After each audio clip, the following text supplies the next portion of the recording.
Regardez, professeur, la belle éolienne. Pour sûr, Sophie, c'est une bien belle éolienne tripale de fabrication allemande.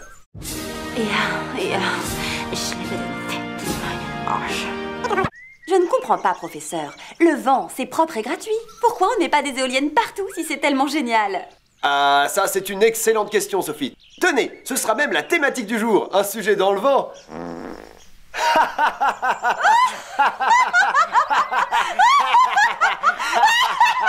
Générique. Les chroniques écologiques du professeur Feuillage.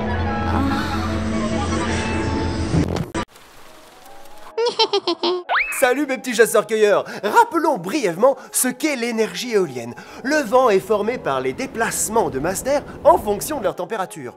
Au fil du temps, l'homme a su tirer parti de cette énergie gratos pour se déplacer, mais également pour une énergie mécanique. Hey. Depuis quelques années, on se sert du vent pour produire de l'électricité, et ce, grâce aux éoliennes. Si vous n'avez jamais vu d'éolienne, c'est que vous êtes resté kéblo dans les 80s à sussauter des raiders devant le Minitel. Une éolienne, voilà à quoi ça ressemble. Wouh! Pour la faire simple, le vent fait tourner une hélice composée de 3 pales. Le mouvement est transmis à la nacelle par un arbre mécanique qui fait tourner le rotor dans l'alternateur, une sorte de grosse dynamo. Ensuite, le courant électrique descend le long de l'éolienne, sa tension est élevée par un transformateur, le courant électrique peut rejoindre le réseau national. En France, 5500 éoliennes produisent 17,5 TWh, soit 3,7% des 500 TWh que nous consommons au total. En 2015, la puissance installée a dépassé le chiffre symbolique de 10 000 MW. Et si tu ne te souviens pas la différence entre un watt et un wattheure, eh bien retourne au lycée. Mais si ton prof de chimie te demande de le suivre dans la réserve, n'y va pas, c'est un piège. Il va te mettre des tubes à essai dans le... Chapitre 1, les éoliennes, c'est de la balle. Oui, le vent est une source d'énergie renouvelable, ce qui veut dire qu'on peut produire de l'électricité sans avoir recours aux énergies fossiles dont les stocks s'épuisent. Grâce à l'énergie éolienne, on réduit nos émissions de gaz à effet de serre. J'ai même lu quelque part que si la production électrique mondiale était issue de l'énergie éolienne, on émettrait autant de CO2 qu'au Moyen-Âge. Le Moyen-Âge, vous imaginez ?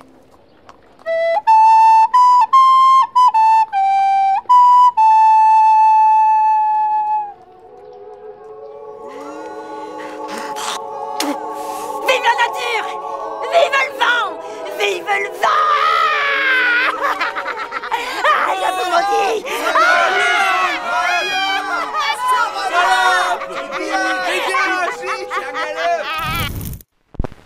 Alors oui, on a beaucoup critiqué l'implantation de parcs éoliens, notamment pour les nuisances qu'ils causaient aux riverains. Mais je vous propose d'aller vous faire une idée sur le terrain. Sophie, chaussez vos miches, on sort. Hein, on sort? On sort du labo.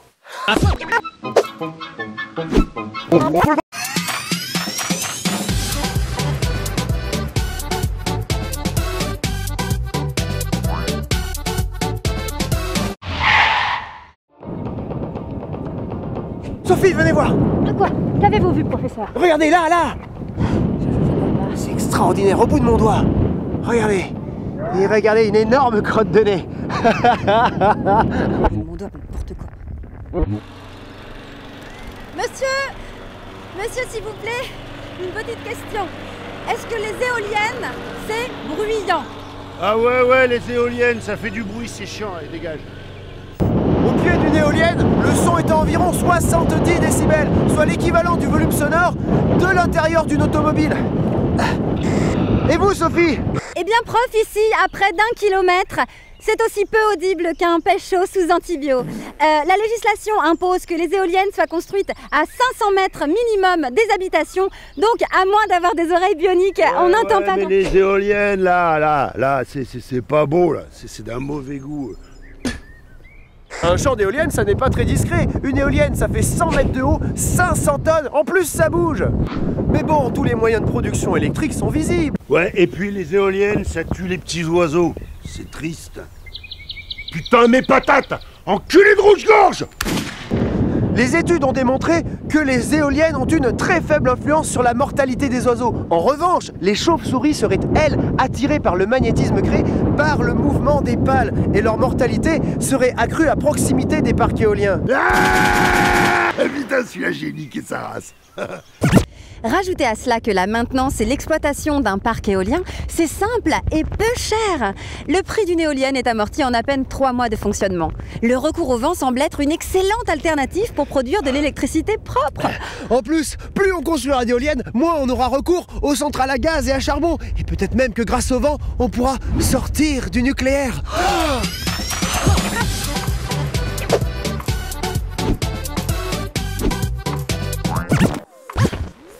Ça fait du bien de rentrer. Il fait si froid dehors, professeur. Vous savez, quand je vous regarde comme ça, Sophie, si frêle, si fragile, ça me donne envie de vous casser vos petites pattes. L'énergie éolienne oppose les lobbyistes pro-nucléaires aux élus pro-éoliens qui touchent des pots de vin de la part des sociétés d'exploitation. EDF paye cher cette électricité à des sociétés quasiment toutes étrangères. L'éolien ne crée presque pas d'emplois en France et coûte beaucoup d'argent aux usagers. Ne vous laissez pas berner, vous êtes désormais des nôtres, attendez-vous à nous, nous sommes Légion, nous sommes Anonymous, et quand on pète, ça fait de la mousse. Excusez-nous, mes petits chasseurs-cueilleurs, il semble que nous ayons été piratés. Bon, il est vrai que tout n'est pas rose-pine au pays des éoliennes.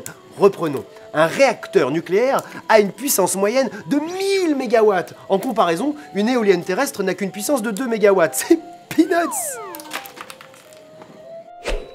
Donc, pour remplacer le nucléaire par de l'éolien, il faudrait implanter 125 000 éoliennes sur le territoire français.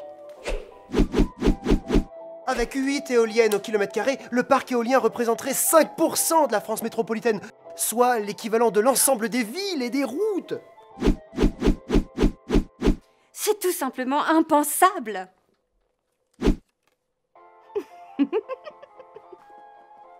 Contrairement à une centrale nucléaire qui fonctionne toute l'année à plein régime et de façon constante, l'énergie éolienne est intermittente. En gros, le vent ne les fait tourner qu'un jour sur 3. Du coup, elles ne fonctionnent qu'à 25% de leur potentiel optimal. Le réseau électrique français n'est pas vraiment conçu pour les énergies dites de flux qui fonctionnent de façon variable. C'est pour ça que les éoliennes sont souvent couplées à des centrales thermiques secondaires qui prennent le relais lorsqu'il n'y a pas de vent. Eh oui. Alors indirectement, oui, l'éolien entretient l'usage du gaz et du charbon qui produisent beaucoup de gaz à effet de serre. On comprend mieux en tout cas pourquoi les gaziers et les charbonniers sont les premiers à défendre l'éolien. Sinon, il y a le foisonnement. En gros, on considère qu'il y a toujours du vent quelque part et que les parcs éoliens sur l'ensemble du territoire viennent à la rescousse les uns des autres pour obtenir une production régulière. Oui, enfin, le problème, Sophie, c'est que selon les études scientifiques, on sait que certains jours, il y a du vent nulle part. Alors qu'est-ce qu'on va faire de cette énergie intermittente? On n'a qu'à la stocker. On est nul en stockage d'énergie. Imaginez, pour stocker la production d'une semaine d'éolien, il faudrait par habitant des tonnes de batteries chimiques. Batterie chimique, rapport aux faits.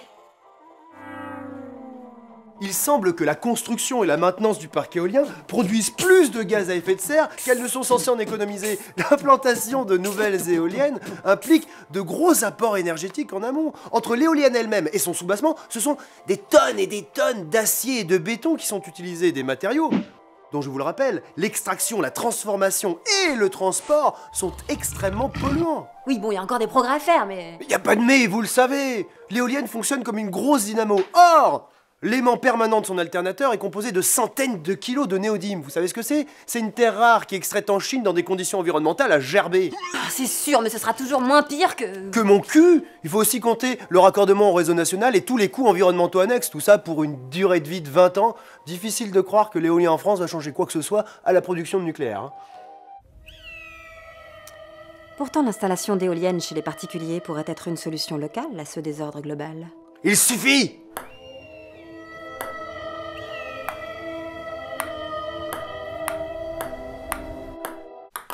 Ah, 21-6 dans ta gueule! Motherfucker. L'utilisation des éoliennes est encore marginale et insuffisante. Espérons que dans l'avenir, les progrès les rendront plus efficaces, parce que oui, Sophie, je vous l'accorde, utiliser le vent pour faire de l'électricité, c'est loin d'être con. En tout cas, professeur, on a appris qu'une énergie propre, ça n'existe pas. Plutôt que de produire plus d'électricité avec des énergies renouvelables, essayons de consommer moins. Quand on y pense, se chauffer à l'électrique, c'est aussi con que de s'épiler le cul avec un taille-haie. Isolons mieux nos maisons, ne gaspillons plus l'énergie dans les éclairages publics ou privés. La solution réside dans notre sobriété, qui n'est pas une austérité, mais un vrai progrès. Sur ce, mes petits chasseurs-cueilleurs, filez comme le vent. Réflexe.